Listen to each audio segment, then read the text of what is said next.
lagi dengan saya Bagus Astina dari Gusbit Channel. Hari ini saya akan mewawancarai secara eksklusif dua tokoh yang saat ini menjadi sorotan, yang betul-betul menjadi sebuah pembicaraan di media sosial, dengan Bapak Gede Suhardita selaku owner BCLN Property, dan tidak kalah satu lagi adalah beliaunya Jero Dasaran Alit. Ya, selamat pagi Jero. Pagi. Om Swastiastu. Om Swastiastu. Pak Gede. Hari ini saya sendiri selaku owner daripada BB Group dan juga dari Gusbit Channel ya akan membincarai beberapa hal terkait dengan situasi kondisi saat ini ya. Kita santai aja, Pak De sama Jero Dasaran Alit ya. Kita sambil ngopi-ngopi, dan terima kasih sudah datang ke View Marine Boarding Center. Yang pertama mungkin saya mulai dari Jero Dasaran Alit ya. Jero Dasaran, saya dari dulu nih ngepenprat nih. Seorang tua yang sudah di atas 50 aja ngepenprat sama Jero Dasaran Alit ya. Terus kalau boleh Jero, saya juga sampai saat ini belum tahu Jero sebenarnya asli dari mana? Aslinya dari mana? Sebenarnya asli saya dari Tabanan di Desa Panak Gede. Panak Gede. Yeah. Terus saat ini Jero usia tidak begitu yang lihat, mungkin masih di bawah 20 ya? Iya, benar sekali. Kebetulan pada usia saat ini saya menginjak umur 19 tahun. 19 tahun. Iya. Oke. Yang lagi-lagi senang kumpul-kumpul, Iya, senang benar. ke barista, ngopi-ngopi gitu kan? Oke. Tapi tidak pernah merasakan itu. Oh, ini perlu saya akan tanyakan ya. Baik, Jero Dasaran Alit ya. Mungkin publik juga selama ini sangat begitu ingin tahu sosok Jero ya. Boleh Jero ceritakan bagaimana asal muasal Jero saat ini menjadi pelayan umat. Nah, itu yang perlu saya tanyakan. Bagaimana ceritanya? Apakah tidak ada kerjaan lain gitu? Masih muda, ganteng, punya masa depan yang mungkin masih panjang, tetapi Jero sudah mengayomi umat. Nah, ini nih loh. Ini yang menjadi pertanyaan saya gitu, dan juga mungkin selama ini masyarakat ingin tahu sejauh mana ya Jero ini seperti kondisi sekarang gitu. Bisa mungkin diceritakan. Baik, pertama-tama terima kasih atas waktu yang telah diberikan sehingga pada kesempatan yang baik ini saya bisa sedikit berbagi sebuah cerita kehidupan di masa lalu dan sampai saat ini kepada seluruh sahabat di media dimanapun berada. Perkenalkan, nama saya Jero Dasaran Alit. Nama asli adalah Kade Dwi Arnada. Saya tinggal di Jalan Raya Tanah Lot, Desa Panak Gede, Kecamatan Kediri, Kabupaten Tabanan, Provinsi Bali. Mengenai tentang pertanyaan tadi, bagaimana kisah perjalanan hidup saya sampai saya berada di tengah-tengah titik puncak, belum mencapai di puncak, tapi pada saat ini Astungkara sudah berada di tengah-tengah titik puncak, yang banyak sekali masyarakat mengatakan bahwa saat ini adalah masa kembangnya sebuah bunga.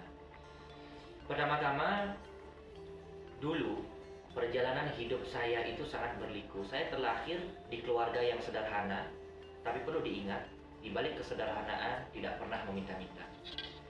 Jadi dalam artian, saya dulu lahir di Kota Negara, Provinsi Bali.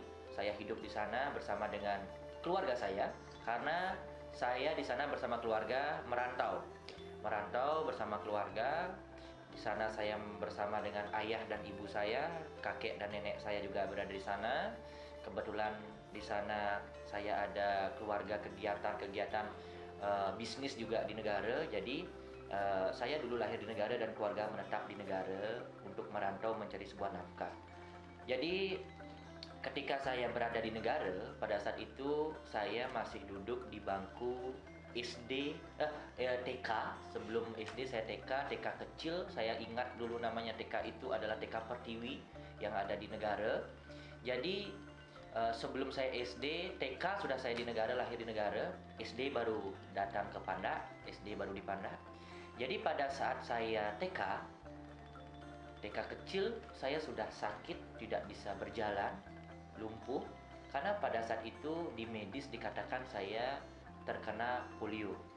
Polio, tidak bisa berjalan, karena kaki ini gemeteran dan lemas, tidak bisa berjalan secara normal. Lalu ketika saya kesana kemari berobat di dunia medis, itu dikatakan bahwasanya kaki saya ini mengalami sebuah kelumpuhan yang bisa dikatakan permanen karena ada sebuah kelainan di kaki saya itu. Lalu selain juga saya lumpuh, saya sakit-sakitan di Negara. Kebetulan juga dulu orang tua memiliki sebuah bisnis, ada bisnis buka usaha, berwirausaha, dan juga ada kegiatan lain juga bisnis di Negara. Jadi pada saat itu setelah saya sakit, sudah mulai bisnis keluarga saya ini diambang keterpurukan, bisa dikatakan diambang kehancuran. Karena pada saat itu ayah saya juga kerja di Bandung, di Denpasar juga pernah. Setelah itu juga ibu saya menjadi seorang guru pada saat itu. Nah lalu setelah saya mengalami sebuah perjalanan hidup yang penuh dengan lika-liku, jadi saya sakit dan lain sebagainya, akhirnya orang tua saya sempat juga bercerai.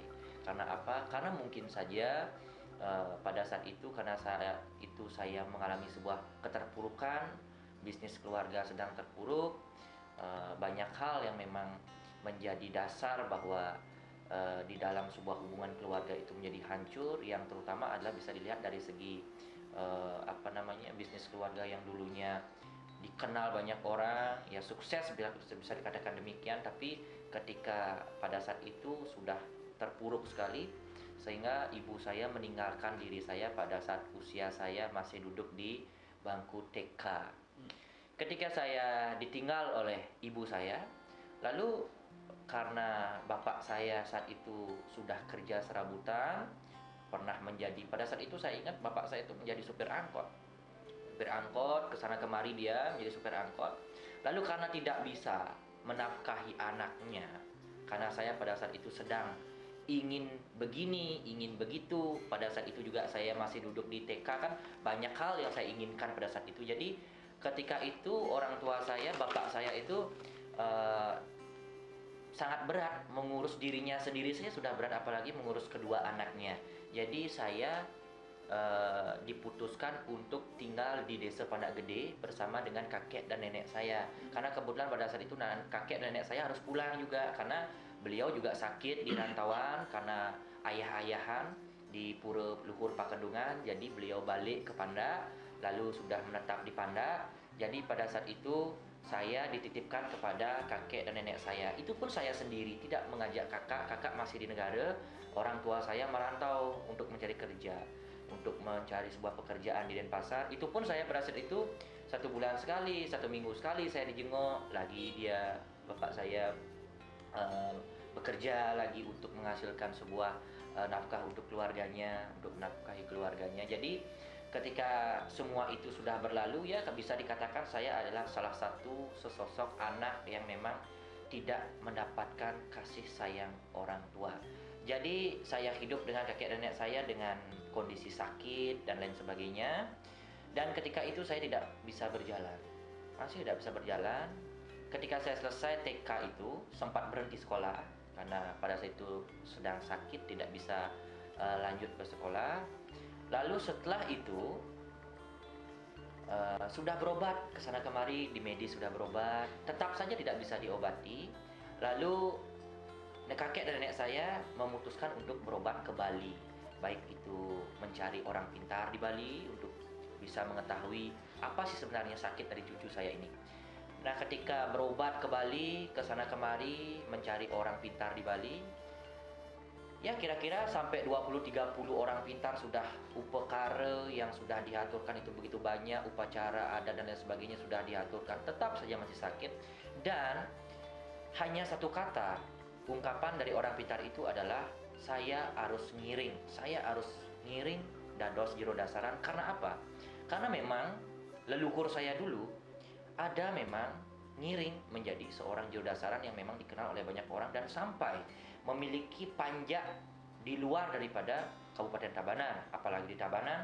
Makanya ada satu pura di dekat rumah saya itu. Nah, sampai banyak sekali orang-orang luar itu juga pernah ikut nyungsung di pura itu. Karena apa? Karena sejarahnya adalah itu leluhur saya yang ngiring pada saat itu ngebalianin.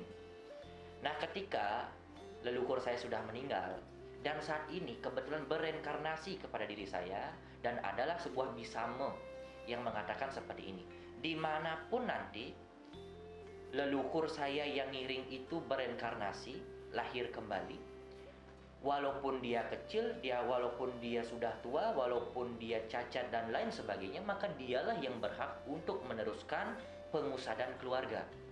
Karena di keluarga itu banyak lontar-lontar pengusadan, duwe-duwe, pice-pice, leluhur itu banyak sekali.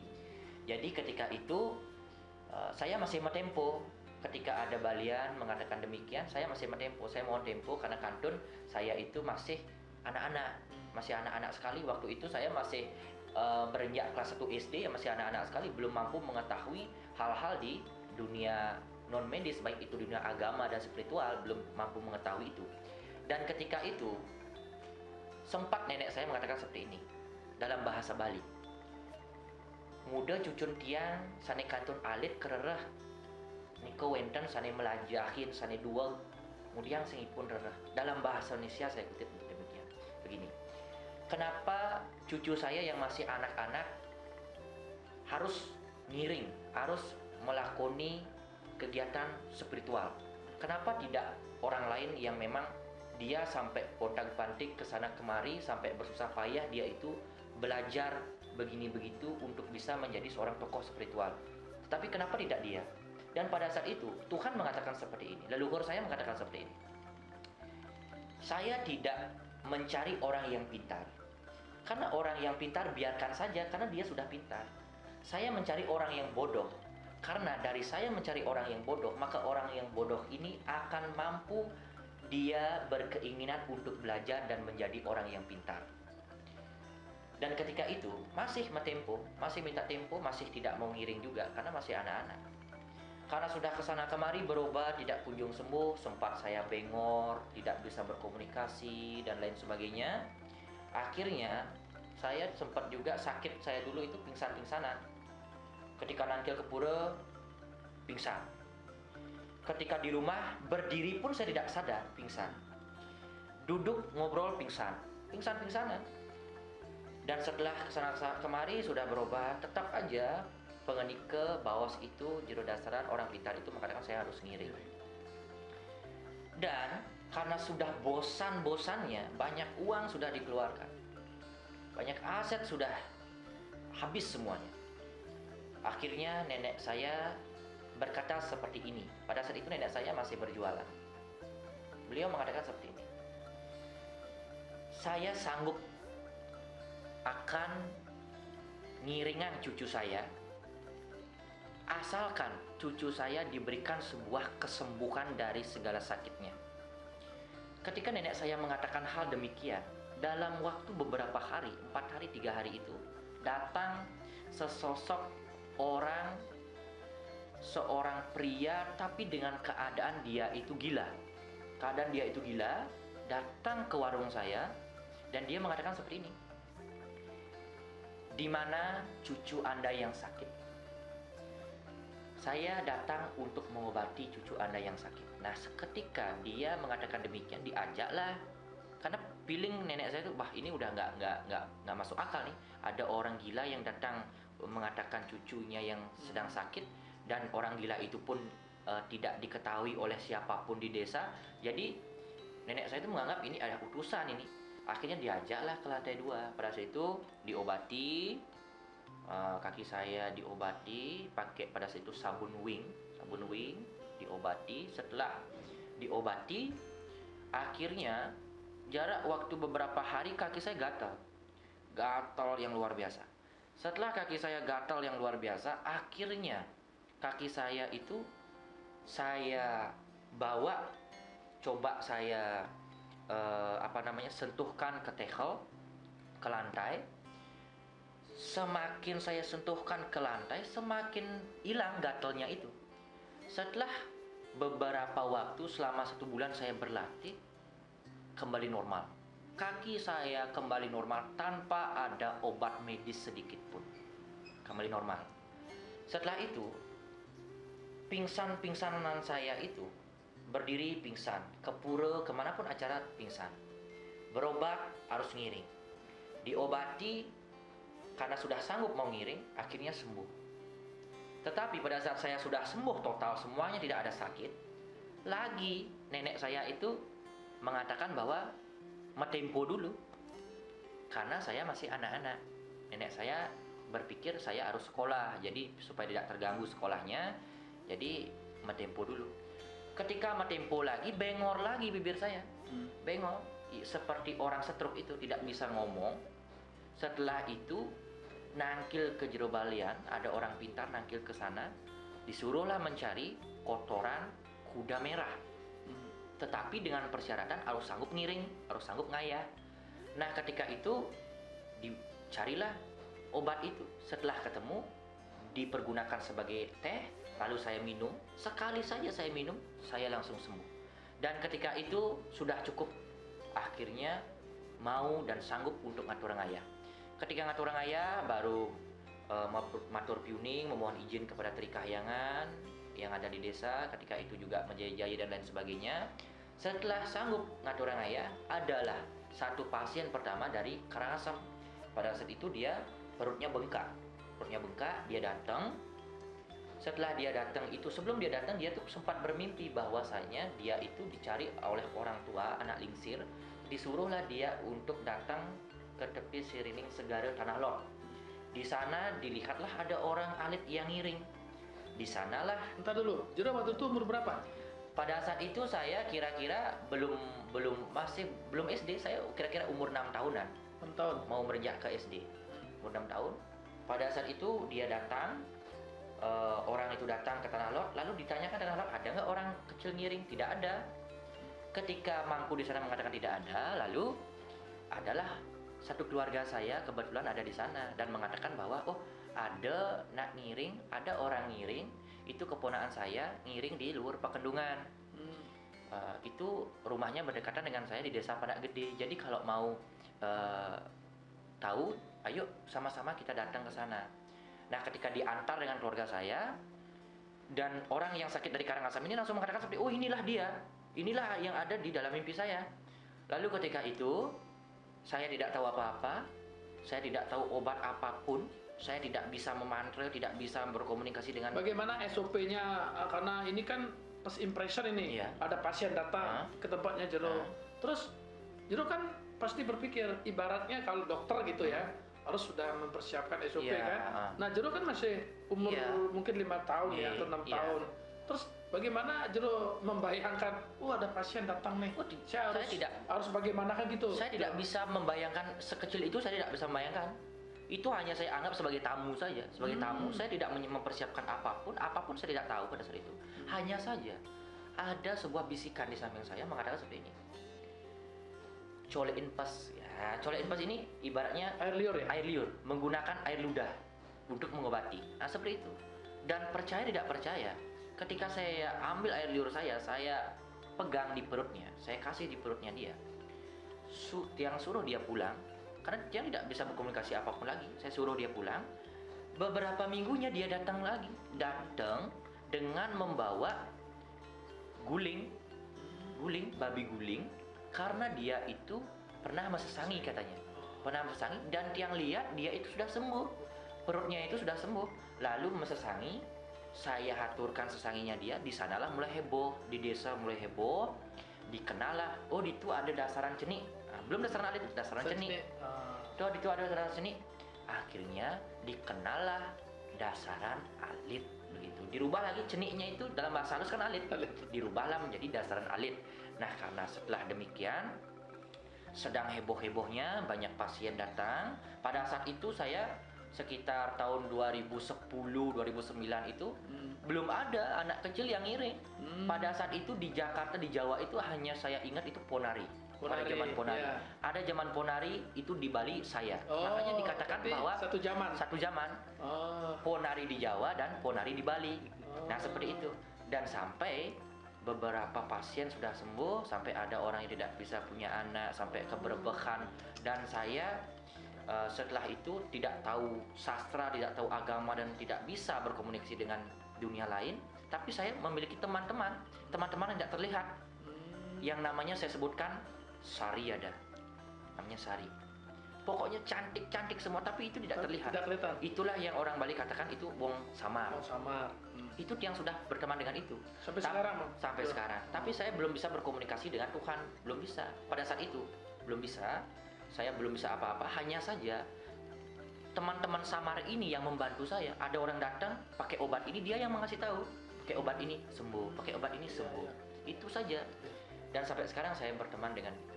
Dan setelah itu berjalan waktu, banyak pasien yang sudah sembuh, sampailah saya pada titik saat ini dikenal oleh kalangan masyarakat secara luas.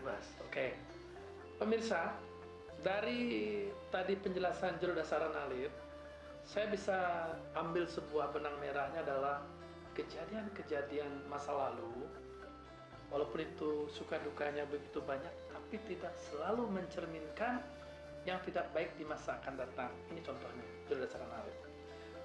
Baik, pemirsa ya, karena ini merupakan wawancara eksklusif ya, dan saat ini juga saya akan minta kepada beliau, Bapak Gede Swardita ya. Halo Pak De, apa kabar Pak De? Pagi, salam Covid. Salam Covid ya, oke. Jadinya ini salah satu sosok dagang pindang ini di Tabanan ini ya. Tapi kalau saya lihat wajahnya Pak Gede bukan kayak orang Bali ya, kayak orang Tibet ya. Ya, jadinya kalau Juru Dasaran Alit ini mirip orang Korea, ini orang Tibet ya, padahal keduanya orang Tabanan ya. Baik Pak De, bagaimana sekarang bisnis nih? Katanya Pak De sekarang udah menjadi orang nomor 1 di Raya. Siap, siap. Saya sebagai teman baiknya beliau, saya appreciate sekali Pak De ya, karena kita tidak menyangka Tuhan itu mempunyai cara dan jalan masing-masing ya. Artinya mungkin Pak De ini juga tidak banyak orang tahu siapa. Dulu saya pikir BCA Land Property, saya pikir punyanya BCA. Terus saya pikir-pikir enggak itu gitu. Nah, akhirnya setelah saya lihat orangnya yang punya adalah Pak Gede Swardita. Sebelum saya lanjut akan menanyakan something sama Pak De, barangkali supaya publik juga tahu sosok Anda. Mungkin bisa diceritakan Pak De, bagaimana asal usul dan dari mana gitu. Nanti takutnya ketemu di jalan dibilang orang Tibet nanti kan. Silakan Pak De, ceritakan Pak De. Siap. Swastiastu. Iya, swastiastu. Ajeng. Saya tidak nyangka loh Kakanda saya bisa jadi YouTuber. Mungkin kehormatan sekali hari ini saya disandingkan sama Juru Dasaran Alit yang begitu fenomenal kan. Ini saya sebulan ini kalau baru bisa. Mungkin dilihat saya siapa sih kan seperti itu Ji, iya. ya.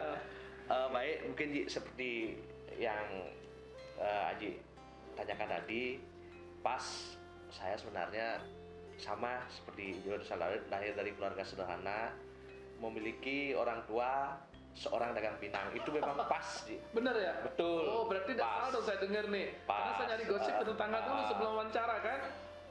Seperti itu, mungkin sama Gede Swardita kecil itu diajak merantau. Asli saya Tabanan Kota Ji, di Pasaan Blodan tepatnya, Desa Dajan Peken.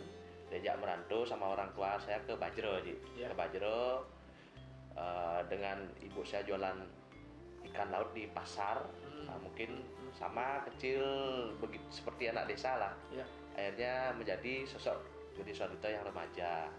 Kebetulan saya balik lagi ke Tabanan, SMA-nya saya di SMA 1 Tabanan. SMA 1 Tabanan. Ya, swasta. Oke. Pas tamat SMA, astungkara saya lulus di STAN, Ji. Ntar dulu, Mm. saya dengar dari staf saya, katanya Anda sering dibully dulu, benar? Betul. Kenapa? Gede Suardito yang remaja itu dulu, Ji, kalau boleh dibilang kecil kurus gitu. Makanya dibandingkan mungkin fisik saya dengan teman-teman SMA saya lain, saya lebih agak unik di Ramadan, uniknya kecil itu, Ji. Teman-teman saya lain mungkin sosoknya lebih besar, lebih tinggi segala macam. Makanya ya kalau boleh dibilang masa-masa SMA itu kan masa peralihan, otomatis karena keunikan saya itu menjadi bahan bulian saja seperti itu gitu ya. Oke, Pak De, gini. Singkat katanya kan artinya Pak De juga benar yang saya dengar dari orang-orang yang memang selama ini menciptakan. Saya tidak begitu tahu tentang backgroundnya. Nah, artinya mungkin secara singkat Pak De bisa ceritakan kenapa sih perusahaannya harus BCA Land gitu? Kenapa tidak bikin Mandiri Land gitu? Kan lebih. Kenapa? Ini saya cerita lagi. Iya. Taman SMA saya dapat STAN. Oke. Karena sesuatu dan lain hal, akhirnya itu saya tidak ambil, Ji. Saya ambil kuliah di Universitas Udayana, akuntansi. Fakultas Oh, berarti Ekonomi. alumni Udayana. Betul. Akuntansi. Kalau S2-nya di mana? Tunggu dulu.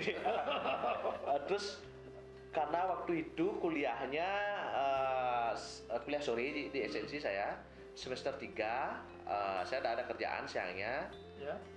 melamarlah saya di salah satu perusahaan developer, Ji. Oh, kuliah sambil kerja. Wow, betul. luar biasa. Dan itu kerjanya bergengsi di CS, Ji. Apa itu? Cleaning service, Ji. Beriring dengan waktu perusahaan saya mengalami kepilotan. Oke. Akhirnya mungkin sama jurusan saya tidak disangka-sangka segala macam. Akhirnya saya dipinang sama owner saya yang lama. Oh. Dipinang gede, ini perusahaan saya mengalami kepilotan segala macam. Mau nggak gede membuat perusahaan baru? Gede masuk sebagai direkturnya, istri saya sebagai komisarisnya. Karena waktu itu owner saya mengalami blacklist di bank, Ji. Waktu itu kalau salah umur saya 24, Ji. Dengan umur 24, muda, baru tahu menjadi pegawai, tidak tahu atau tidak paham gimana dunia usaha segala macam. Waktu itu saya tidak banyak pertimbangan, saya bilang iya, Ji. Makanya seperti dibilang, buatlah titik awal BCA itu, Ji. BCA itu kepanjangan dari PT Bumi Cempaka Asri. Cempaka Asri. Oh. Memang terinspirasi dari suksesnya perusahaan BCA. Artinya bukan ada hubungan bisnis, tapi tidak ada, karena melihat kesuksesan BCA. Betul. Beriring berjalan waktu, tidak disangka-sangka juga saya kelola perusahaan itu dari tahun 2006, tepatnya mungkin 2005, tepatnya mungkin pas 15 tahun yang lalu berkembang. Kita dapat proyek gede-gede di waktu itu, dan kita merupakan pelopor rumah subsidi di Bali. Astungkaro berjalan 3 tahun, proyek kita di Beleleng itu jumlahnya sekitar 500-an, diresmiin waktu itu sama Pak Menteri, Ji. Oh iya, Menteri Menpera. Waktu itu Pak almarhum Yusuf Asari. Biasanya kan proyek itu yang pemilik proyeknya minta diresmiin sama menteri. Ini menterinya yang minta ngeresmiin. Taruh, Pak De. Saya dengar Pak De Suardita ini paling nggak suka ngambil proyek pemerintah. Kenapa ya? Apa karena nggak punya relasi itu bagaimana? Dari awal saya mungkin di perjalanan karir saya itu saya diajarkan menjadi entrepreneur, Ji. Oke, entrepreneur sejati ya. Dalam benak saya, jujur saya mengidolakan sekali sosok Bob Sadino, Ji. Oke, apa itu yang Anda bisa mungkin? Yang saya idolakan itu usaha tanpa modal, nekat, dan terakhir ilmu gobloknya, Ji. Ilmu gobloknya. Ini terus terang aja ya. Mungkin kalau dalam bisnis ada namanya broker, ada namanya founder, ada namanya investor. Jadinya kalau founder sama investornya beda. Dia investor, ini namanya investor gila. Ini dah orangnya gitu. Kalau saya tadi bisa garis bawahi. Tapi satu hal yang menarik, Pak. Saya dengar kemarin bahwa di saat COVID, ya, perusahaan-perusahaan properti pada tumbang, ya, pada tiarap. Terus Pak De saya lihat lagi proyek berjalan gitu. Artinya rumah burungnya Jokowi itu banyak sekali, saya lihat ada sekitar 600 unit ya, 600 Pak De? Kurang lebih ya. Terus pembangunannya jalan gitu. Terus orang lain semua merumahkan pegawai. Terus kalau Pak De tetap eksis. Itu Ji, dari awal perusahaan kita rintis Astokaro sudah kurang lebih 15 tahun Ji. Iya. Kita membangun tanda kutip selain misi profit, Iya. kita juga lebih banyak misi meyadnya Ji. Meyadnya, Itu iya. visi-misi perusahaan saya. Ya. Membangun berlandaskan yadnya seperti itu Ya. gininya, atau membangun sambil beryadnya. Iya, iya. Dengan kita membangun perumahan, karena sasaran saya kan perumahan menengah ke bawah Ji. Iya. Itu kita wujudkan mungkin di Tabanan Astokaro udah 3.000 lebih Ji rumah yang kita bangun. Menengah ke bawah kita berusaha banyak membantu masyarakat yang berpenghasilan rendah, yang secara garis ekonominya harusnya tidak bisa memiliki rumah, itu kita bantu Iya. dengan memiliki rumah. Iya. Dari sana kita berusaha, seperti saya bilang, ada unsur yannya segala macam. Mungkin banyak sekali orang-orang mungkin juga yang bersama Aji berdoa ke saya juga, dengan saya kasih rumah segala macam, otomatis Astokaro kan doanya baik, doanya baik.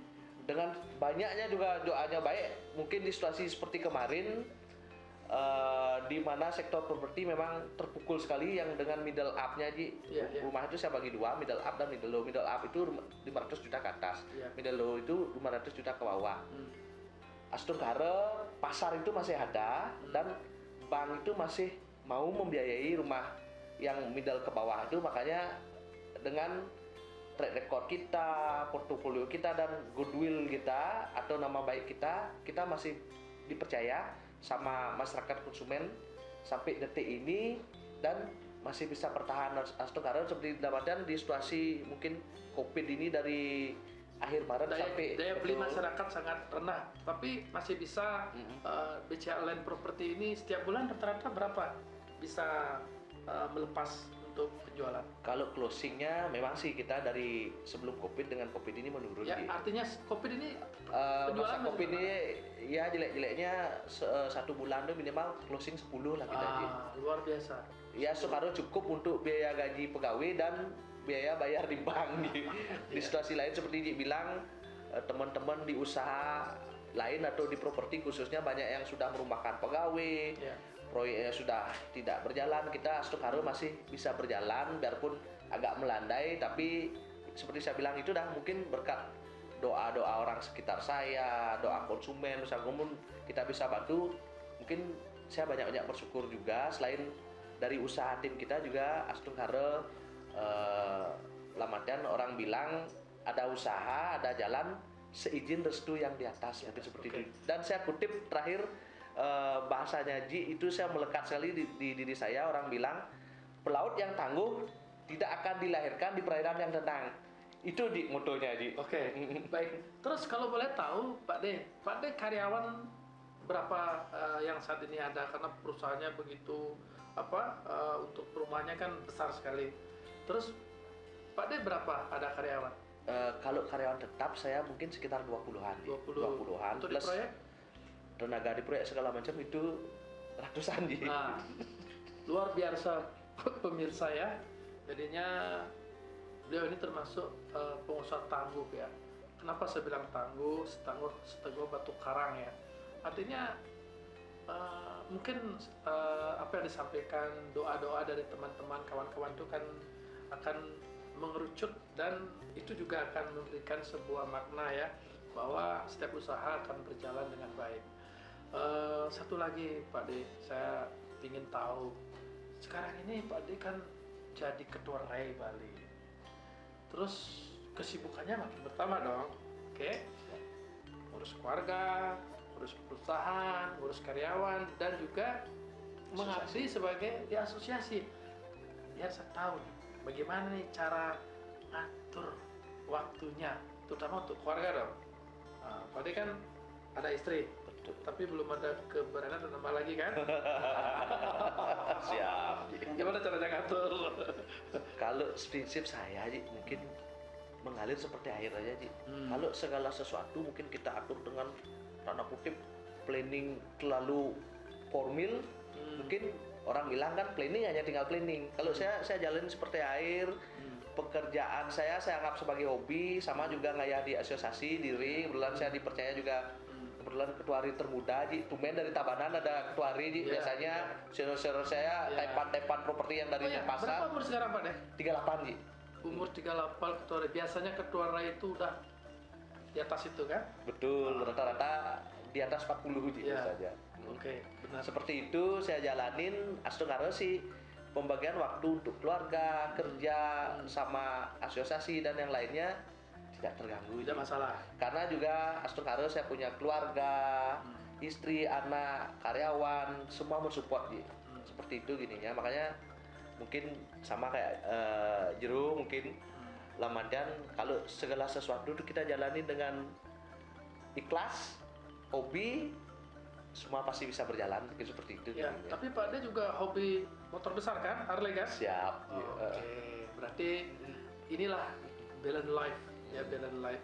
Terus satu lagi Pak De ya, kira-kira untuk kedepannya program dan planning Pak De itu apa gitu? Karena situasi COVID ini kan jelas akan ada plan A, plan B, plan C gitu. Bagaimana kira-kira perspektifnya untuk kedepannya terhadap perumahan Pak? Kalau seperti saya bilang, ini situasinya seperti ini, saya akan tetap berjalan dengan menjadi diri saya sendiri. Saya tetap dengan membuat rumah-rumah burung, saya dibilang itu rumah burung saya, karena itu memang jati diri saya. Mungkin dari segi sistem aja, mungkin sekarang dengan era COVID ini kan lebih banyak ke era digital. Mungkin seperti itu kita inovasi segala macamnya. Mungkin tidak terlalu banyak riset kok segala macamnya, karena seperti saya bilang itu berjalan seperti air aja Ji. Pak De ini kan sebagai ketua RAI, bagaimana saran-saran Pak De terhadap ada kontraktor yang nakal atau bagaimana? Karena sekarang kan saya lihat banyak sekali ada nasabah-nasabah yang, maaf ini ya tentang kutip ya, saya tidak sebutkan perusahaannya. Kadang-kadang mereka dijanjikan untuk beli rumah, tahu-tahu tidak bisa diproses dan ternyata investornya kabur. Terus RAI itu punya nggak, artinya maaf istilahnya ini kan di bawah RAI nih. Betul. Sejauh mana RAI itu deh artinya keterlibatannya terhadap ngawasin ini yang perusahaan-perusahaan yang banyak muncul gitu loh. Mungkin saya garis bawahi, RI merupakan wadah asosiasi perumahan untuk seluruh Indonesia. Saya bilang termasuk di daerah-daerah juga. Seharusnya pengembang-pengembang di bawah asosiasi RI. Cuman memang sih pada prakteknya seperti saya bilang itu oknum, oknum tidak tergabung di asosiasi. Lamatan tanda kutip, mohon maaf, kurang begitu paham properti, nekat membangun perumahan dan yang lain-lainnya seperti itu. Karena saya lihat ke depannya ini kan segala sesuatunya kan semakin tertata baik di perbankan, pemerintah dan yang lain-lainnya. Makanya kalau yang model-model seperti itu memang sih orang bilang semasih dunia berputar pasti ada aja. Cuman saya lihat ruang geraknya mungkin akan dipersempit karena sebenarnya kita diri begitu tergabung di asosiasi segala macam itu kita sudah dididik karena kita ada diklat dan lain-lain dan dikasih pemahaman membuat perumahan itu dalam artian membangun kawasan orang bilang. Makanya saya visi misi saya sebagai ketua RI sekarang itu dengan visi membangun properti berlandaskan trihita karana seperti dibilang ada hubungan kita dengan Tuhan, hubungan kita dengan sesama manusia dan hubungan kita dengan lingkungan itu semua bersinergi. Dengan tanda kutip kalau yang bilang orang merusak lingkungan itu oknum sebenarnya seperti itu gininya. Makanya kalau yang paham sekali seperti kita membuat proyek menggunakan lahan yang tidak produktif dan lain-lainnya. Kalau orang lain yang paham dengan properti itu pasti seperti itu dia kerjanya. Makanya saya bilang yang belabrak ini belabrak itu macam itu sebenarnya kurang paham dengan dunia properti. Berarti bentuk pengawasan daripada RAI itu sifatnya in general pada ya. Betul. Jadi bukan polisinya asosiasi kan begitu. Betul, pembinaan betul. Ya. Pembinaan.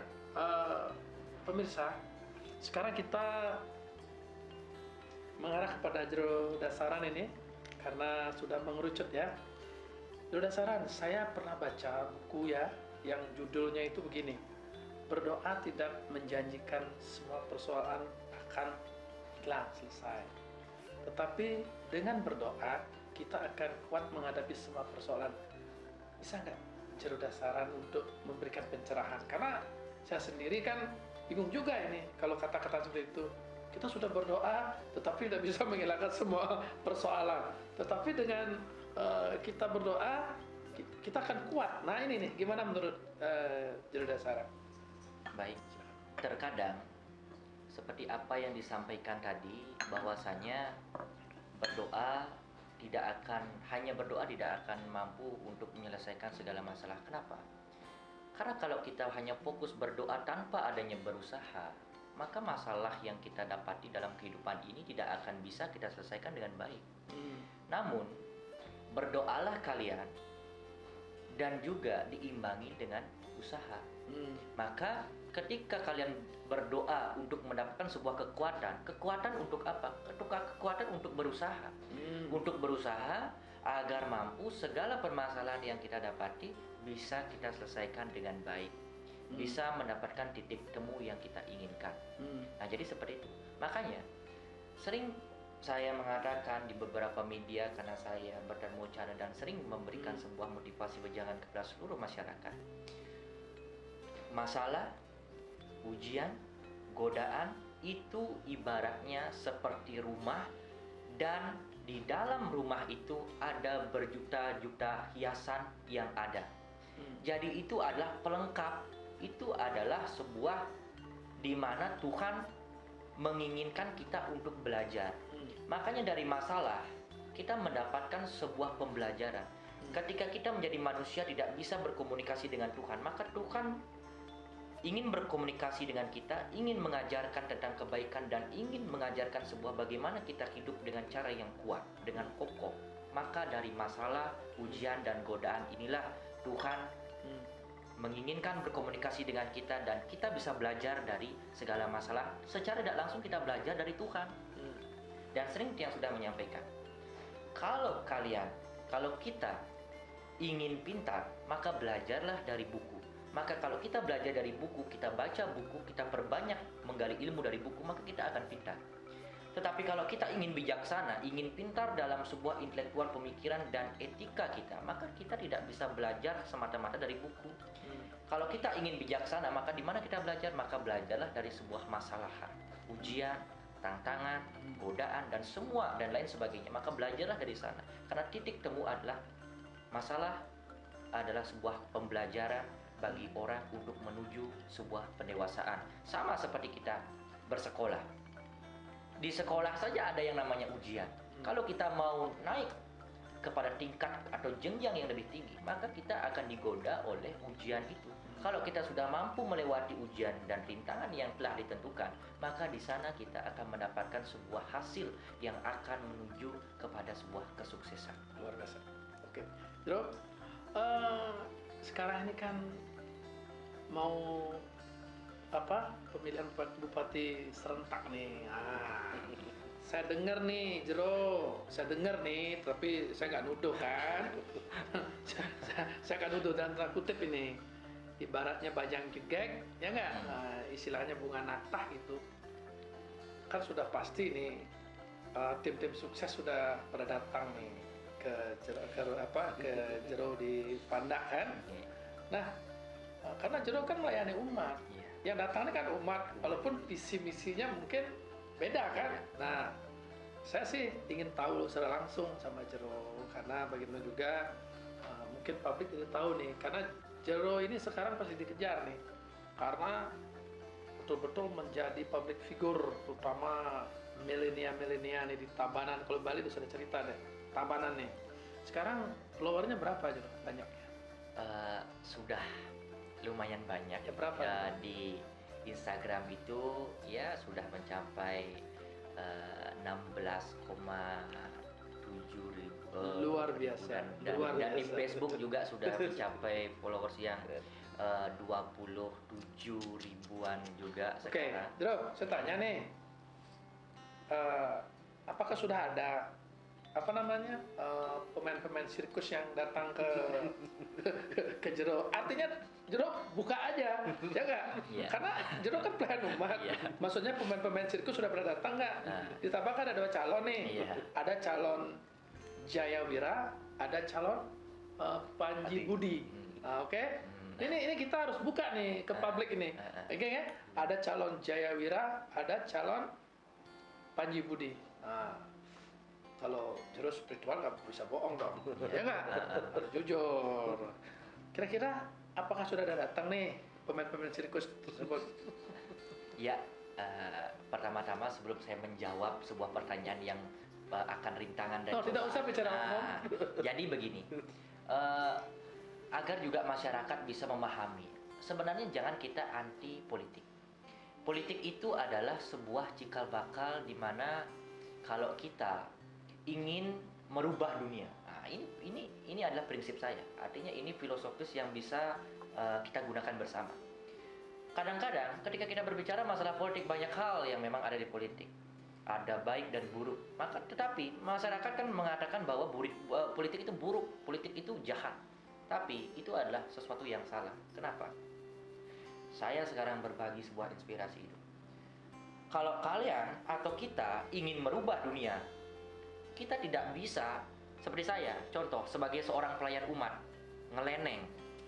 Kalau saya ingin merubah dunia, saya tidak bisa membawa keleneng dan memakai baju putih untuk merubah dunia. Tidak bisa.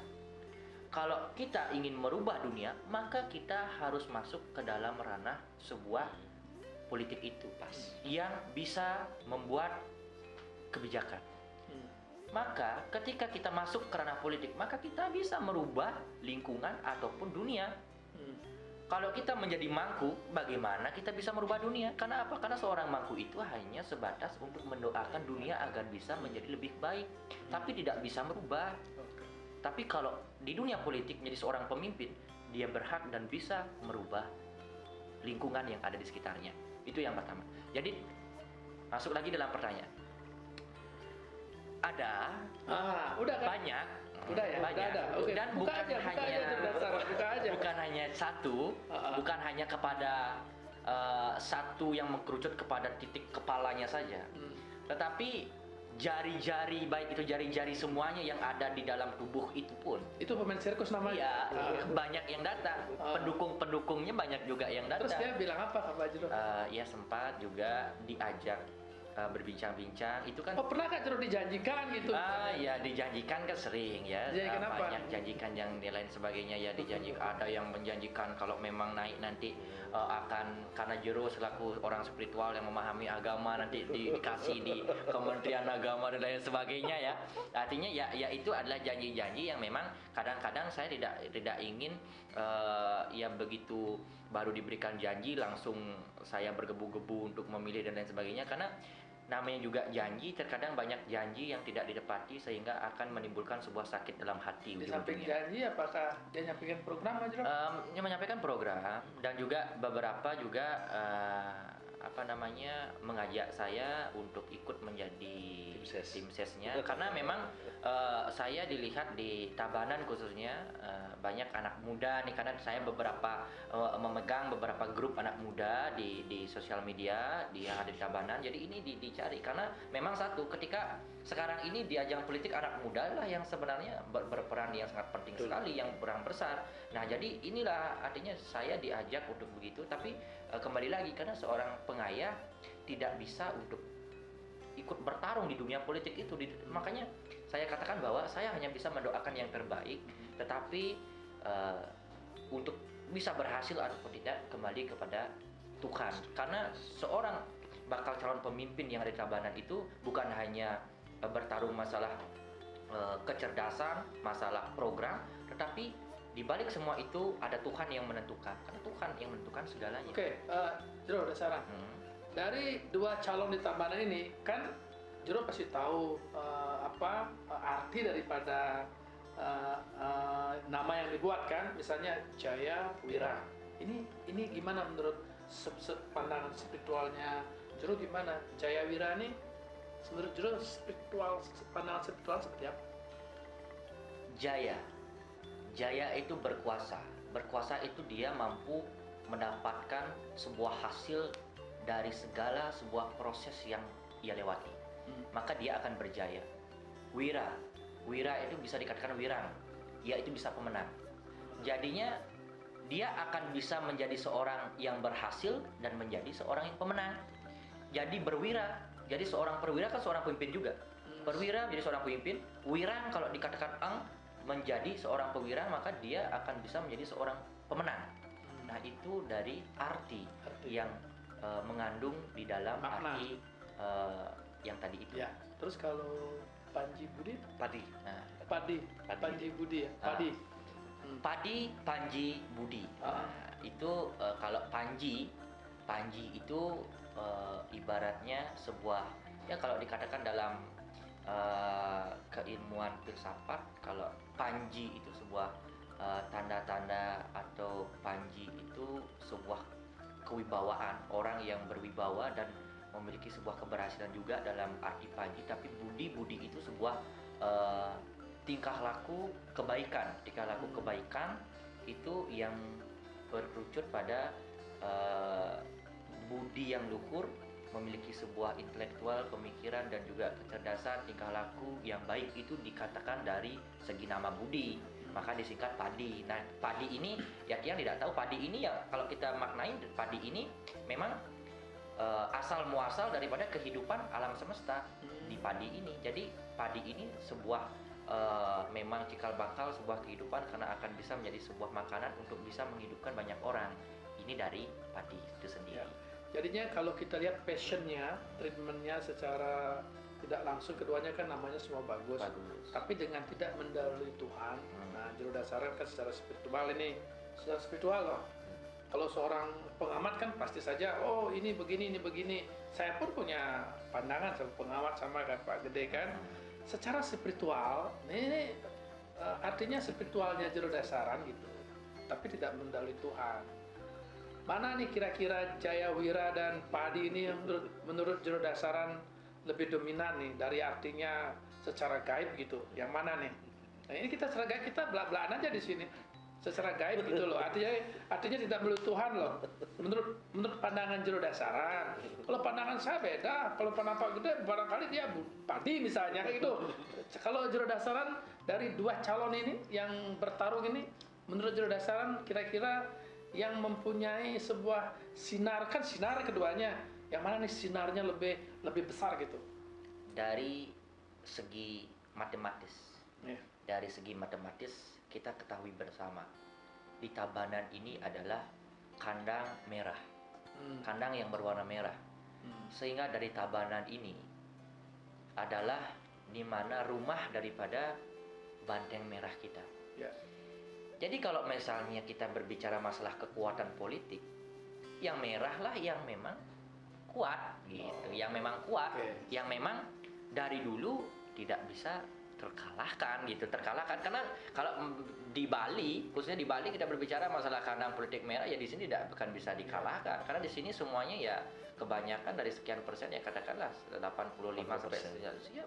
Berarti dengan tidak mengurangi makna yang Jero Dasaran sampaikan, berarti bagus ini ada calon di Tabanan 2, berarti tidak melawan kotak kosong kan begitu? Iya, sehingga sebenarnya saya sudah pernah bertemu dengan Panji Budi. Waduh, ini menarik sekali nih. Jero Dasaran sudah sampaikan, berarti pemirsa Padi sudah datang ke Jero Dasaran. Itu berarti saya bilang tadi saya tidak ada untuk meminta, tetapi Jero Dasaran karena beliau ini memang orang spiritual, ya apapun disampaikan, termasuk juga pakai Jayawira kalau datang ke Jero, ke Pandak, no problem kan? Ya. Oke, silakan sampaikan. Sebenarnya begini, untuk orang politik datang ke rumah saya itu saya tidak izinkan. Kenapa? Terus kenapa dia bisa datang ke Bukan, Jero? saya yang diundang. Oh, jadi saya diundang resmi nih, undangan resmi nih. Ada surat nih? Iya, ada undangan resmi nih. Nah, surat undangannya isinya apa, Jero? Masa Iya, surat Dasaran memang diundang? di sana untuk tujuannya adalah untuk bisa berkomunikasi, berdiskusi tentang kebudayaan. Oh, itu. Itu pertama. Jadi itu undangan. Jadi sebenarnya kenapa saya tidak memperbolehkan orang politik untuk datang ke rumah, bukannya bagaimana ya, karena saya takut nanti di masyarakat dibilang begini bilang itu pertama. Yang kedua, kebanyakan ini sebenarnya oknum juga, tapi kebanyakan di dunia politik itu berpikir kalau sudah dia bertemu dengan seseorang di zaman sekarang pilkada, maka tujuannya ya tiada lain untuk bisa mencari dukungan dan lain sebagainya. Jadi itu sebenarnya bukan kotor, tapi ya setengah kotor juga karena di sana ada permainan kotor di sana. Jadi ya seperti itu. Jadi rumah saya saya tidak mau rumah saya dikotori oleh hal-hal seperti itu karena memang satu, saya sebagai manusia biasa. Jadi kalau kita berbicara masalah kontrak politik, ya bisa saja kalau itu memang menggiurkan ya bisa saja terjadi kan. Tapi alangkah baiknya jangan di rumah. Karena apa? Karena di rumah saya mestanakan ide Betara, sehingga ide Betara tidak terjun langsung dan mendengarkan langsung ke hal-hal politik begitu. Jadi ya saya tidak mengizinkan. Jadi saya ketemu di sana, di tempatnya dia. Jadi bertemu ngobrol. Ya begitu saja. Tapi saya sudah mendengarkan visi dan misinya beliau untuk maju. Tapi sekarang nih paket yang lagi sedang juga sudah menjadi sebuah perbincangan yang sangat fenomenal juga. Artinya perbincangan Jaya Wira niki sudah sekarang menjadi banyak yang mendukung gitu, banyak yang mendukung karena sudah dapat rekomendasi. Jadi saya belum hanya paket ini yang belum saya dengarkan visi misi. Kalau sudah saya dengarkan kan jelas saya sudah mampu nih, artinya memilih visi misi yang lebih baik. Nanti kalau misalnya suatu kesempatan, siapa tahu nanti Jero diundang oleh tim sukses oleh dari kubu sebelah, Jaya Wira kan belum. Jero bersedia datang ya? Iya pasti datang. Oke, pemirsa, jadi secara obrolan politik semua sudah kita sampaikan dan sangat hangat sekali. Ini ada satu yang mungkin selama ini Jero Dasaran belum terbuka nih. Karena umur masih muda, ganteng, banyak penggemar. Sekarang saya nanya masalah asmara nih. Asmara nih ya. Jero Dasaran, saya mau tahu nih, karena ini juga artinya kita sebagai manusia tidak sempurna kan. Pasti yang namanya laki pasti perlu perempuan sebagai penepi hidup. Nah, terus Jero kan di sini ngatur waktu nih. Saya lihat schedule-nya penuh sekali, ramai sekali, kecuali pasar. Ini kan pasar sekarang. Udah. Nah, terus kalau Jero Dasaran bermalam mingguan juga ya? Saya bermalam mingguan, tapi bermalam mingguan dengan ide Betara di rumah. Tidak dengan wanita. Karena kalau membicarakan masalah asmara, seorang pria tidak akan bisa tanpa seorang wanita. Karena wanita itu dalam agama Hindu adalah sakti. Maka disebutkan sakti karena saktinya pria ya wanita gitu. Kehebatan pria adalah wanita. Karena di balik sebuah kesuksesan pria ada sosok wanita di belakang kita yang mendorong kita untuk menuju sebuah keberhasilan. Jadi kalau masalah asmara cinta ya dari dulu banyak sekali godaan, rintangan dan ujian di sosial media terutama.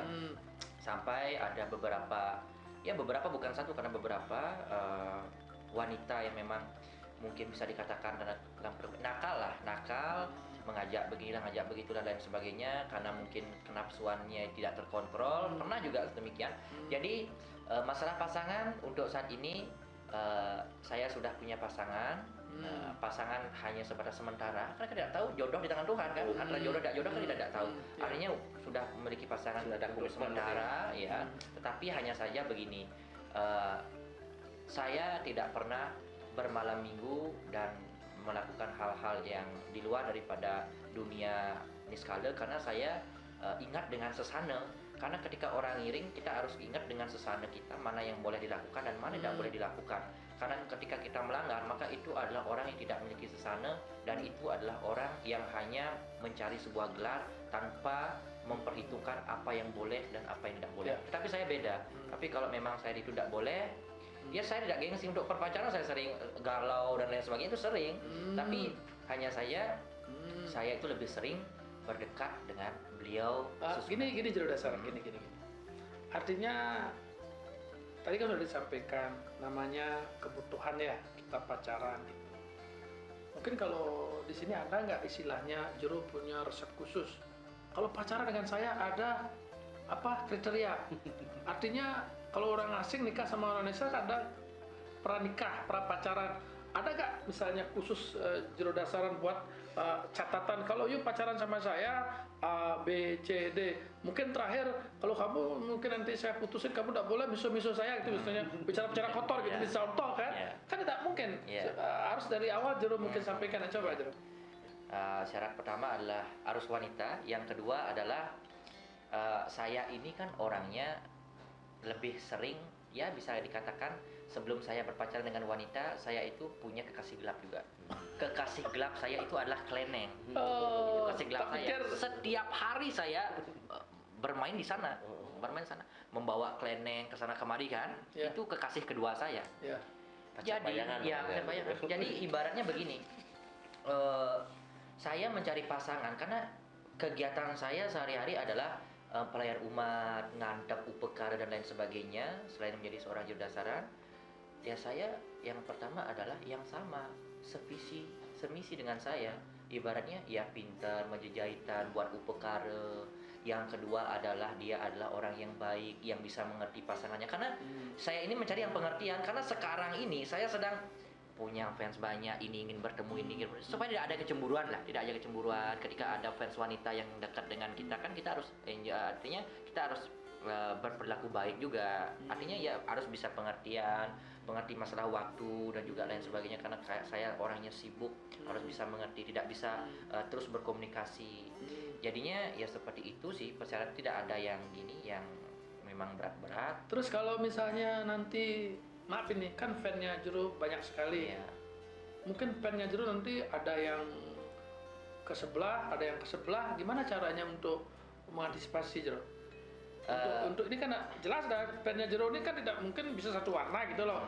Terus Jero selaku maaf ini yang menjadi figurnya, public figurnya mereka, bagaimana Jero mengarahkan?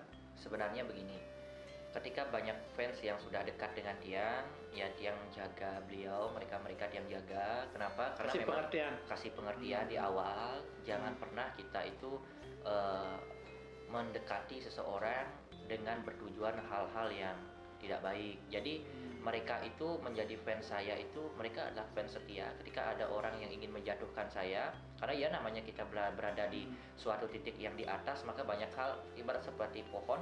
Ketika pohon itu menjadi semakin tinggi, maka banyak angin yang akan ingin menjatuhkan dia, banyak godaan, rintangan dia. Nah, seperti saya juga, banyak juga godaan, banyak juga ingin menjatuhkan. Karena apa? Karena saya itu ya banyak orang yang kenal dan banyak juga orang yang menjatuhkan. Nah, di sini fans saya ini mereka yang mensupport saya, memberikan dukungan, lalu mereka yang memberikan sebuah pengertian kepada orang-orang yang ingin menjatuhkan dan lain sebagainya. Nah, mereka lebih aktif daripada saya. Mereka lebih aktif ketika ada kegiatan saya diundang, dan saya pun fan-fan saya yang ada di grup itu sekarang itu sudah mencapai 1.300 dan ada grup beberapa lagi yang sedang berjalan. Itu semua tiang manfaat, itu mereka yang buat, bukan saya, mereka yang buat. Saya itu memanfaatkan media itu untuk memberikan dan channel.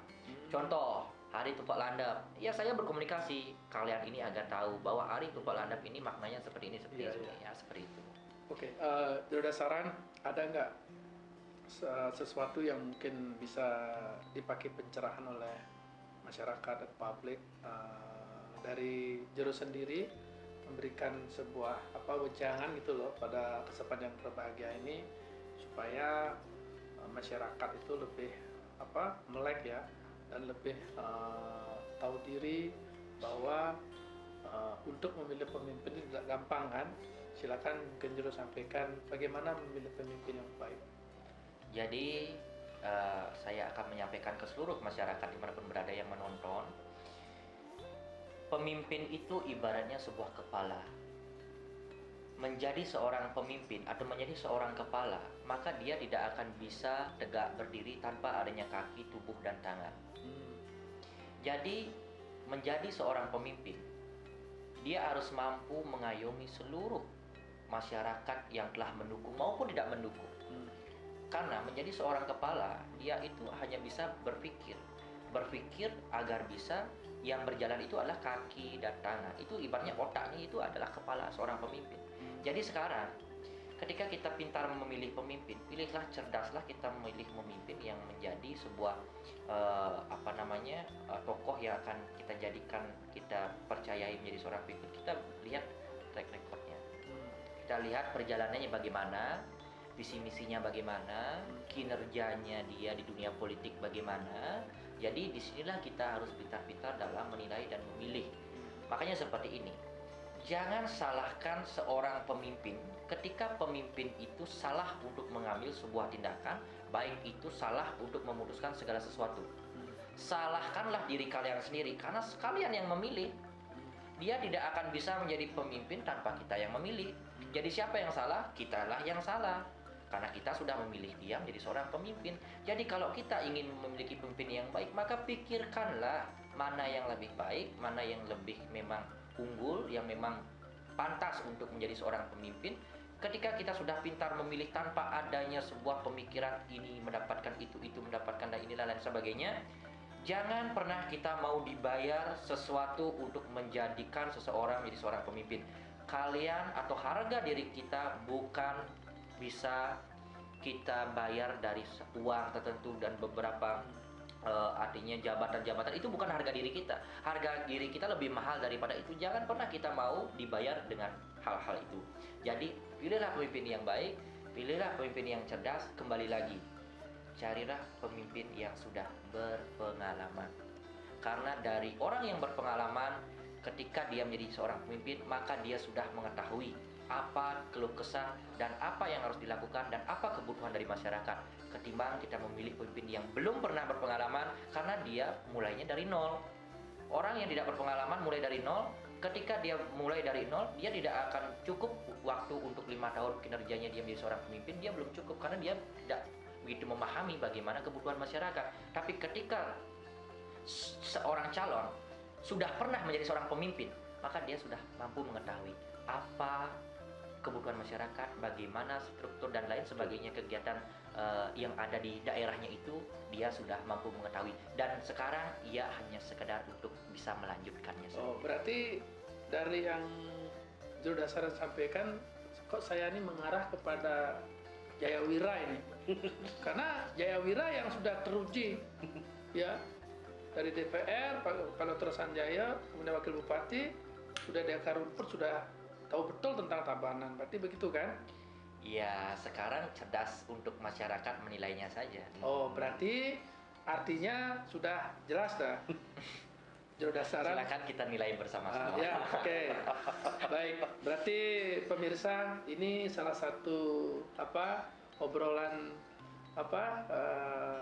pagi ini sangat betul-betul hangat sekali. Dan Pak Gede, kira-kira ada mungkin yang disampaikan untuk pemimpin Tabanan ke depan, karena Pak Gede di sini kan, maaf kata, bisnisnya adalah di properti. Barangkali sama-sama membangun Tabanan, karena Tabanan ini nanti akan menjadi sunset road-nya untuk Trans Jawa lewat Tabanan. Gimana Pak Gede? Baik Ji, kalau kacamata saya dari segi bisnis pengusaha, mudah-mudahan pemimpin kita ke depan, khususnya di Tabanan itu bisa bersinergi dengan pengusaha lokal, Ji. Ya. Karena apapun itu, pengusaha lokal mungkin kalau bisa memang lahir di Tabanan, besar di Tabanan, segala macam, akan lebih merasa memilikinya, Ji. Oke. Ketimbang tanda kutip pengusaha luar. Karena pengusaha luar akan berinvestasi, begitu investasi itu ya kalau berjalan sesuai harapannya, dia akan terus berjalan. Kalau tidak berjalan sesuai dengan harapannya, dia akan pergi begitu saja dengan meninggalkan masalah yang ada. Ya. Mungkin seperti itu jadinya. Dan dengan membina pengusaha lokal, otomatis secara langsung maupun tidak langsung pemerintah sudah ikut memberdayakan dalam artian masyarakat lokal Tabanan sendiri dengan membuka lapangan pekerjaan, terus dengan mungkin insentif pajak dan yang lain-lain, mungkin seperti itu gininya. Makanya saya bilang, mari membangun Tabanan mulai dari diri kita sendiri. Makanya seperti saya bilang, slogan saya dalam artian di BCA Land itu membangun negeri dari Tabanan seperti itu Ji, gini dia. Ya, pemirsa, begitulah wawancara ya saya dengan dua tokoh berbeda secara eksklusif ya. Yang satu Jero Dasar Nalit dari spiritualnya, yang satu lagi Pak Gede Suwarito dari bisnisnya. Nah, dapat saya di sini mungkin sampaikan sedikit bahwa biasanya tokoh spiritual itu hanya menginspirasi hanya golongan saja, satu golongan. Tetapi ya, Jero Dasar Nalit ini bisa menginspirasi dari anak yang baru TK nih sampai orang tua, luar biasa. Inilah kenapa saya tertarik ya untuk mewawancarai beliau, karena beliau ini bicaranya memang maaf kata ya, tidak dibuat-buat, semuanya come from bottom from his heart ya, dari hatinya yang paling dalam. Itu yang saya dapat tadi simpulkan. Dan beliau Pak Gede Suwarito ya, yang mungkin tadi sudah banyak disampaikan secara gamblang, disampaikan bahwa membangun dari negeri sendiri gitu Pak Deh ya, itu luar biasa. Dan sekaligus kita akan bersinergi ke depannya barangkali untuk ngobrol-ngobrol kecil hari ini, dan bisa nantinya menjadi sebuah makna di masyarakat, menginspirasi masyarakat. Inilah tokoh-tokoh muda milenial yang kedepannya akan tetap mengawal Bali, terutama Jero Dasar Nalit. Pak Gede Suwarito, terima kasih Jero Dasar Nalit, sudah banyak sekali tadi penyampaiannya ya. Untuk hari ini cukupkan sampai di sini dulu, dan nanti kita bisa sambung lagi. Terima kasih. Om Santi Santi Santi. Selamat siang.